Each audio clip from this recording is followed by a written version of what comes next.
In January of this year, a bug in FaceTime was discovered that allowed for an individual to call another using the application and then hear the audio that the other person's phone was picking up before they had accepted the call.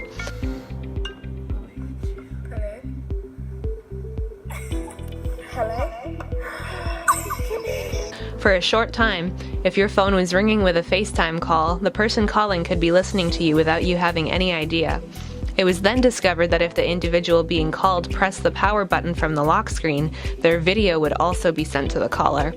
All the while, the person being called could only see the options to decline or accept said call, unaware that the app had already accepted for them. By February 7th, the bug had been resolved by Apple, 9 days after the issue was first trending on various social media sites. This is a good example of ways in which an individual can be surveilled, but what really is surveillance? Surveillance. Close observation, especially of a suspected spy or criminal. That was unhelpful. We'll have to refer back to our notes. So the term surveillance is derived from French. Sur means above, and veillance is taken from voyeur, meaning to observe. So, surveillance means an individual or corporation watching from a position of power. Surveillance is categorized by the gathering and analyzing of personal data for influence, entitlement, or management. It is typically organizations observing people, but the observers do have some power. When the observer watches the organization, it's called surveillance. But what is the problem with surveillance? Nathan Munn discusses a number of important issues arising from surveillance in his article, How Mass Surveillance Harms Societies and Individuals, and What You Can Do About It. Quotes from the article will now be read by Sir Samford Taylor Mitchell. Many people recognize the problems that arise from this kind of mass surveillance, but others have no issues with the practice. A common argument is that only people who have something to hide need to worry about it.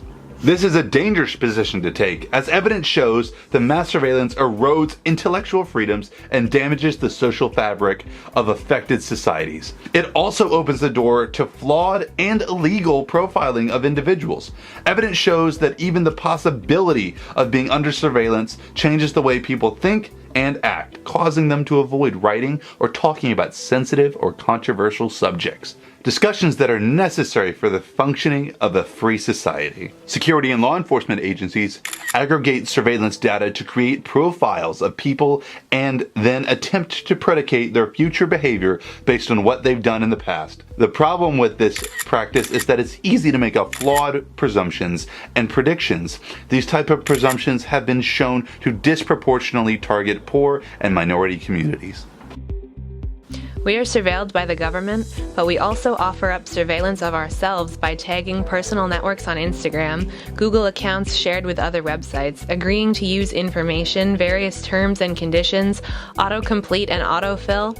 Our data is all collected and we willingly allow for it to be collected. Sometimes we even offer it up when there is no reason for it to be collected. This is clear from how we use social media and how we broadcast what we are doing, who we are doing it with, where we are, and when we were there. I am guilty of this myself, as I post Instagram stories all the time, and more often than not, I include the exact location and the exact time, as well as the handles of people that appear in the image without their explicit consent. One example of self-surveillance is the trend of creating a 1 second a day video, which is where a person films 1 second every day for a year. Lots of people do this, and I am one of those people.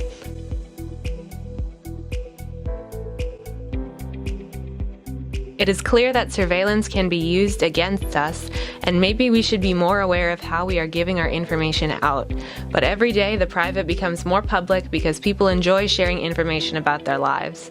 It is a bad practice as people are encouraged to give too much information away, but our society is not going to stop anytime soon. I clearly am not.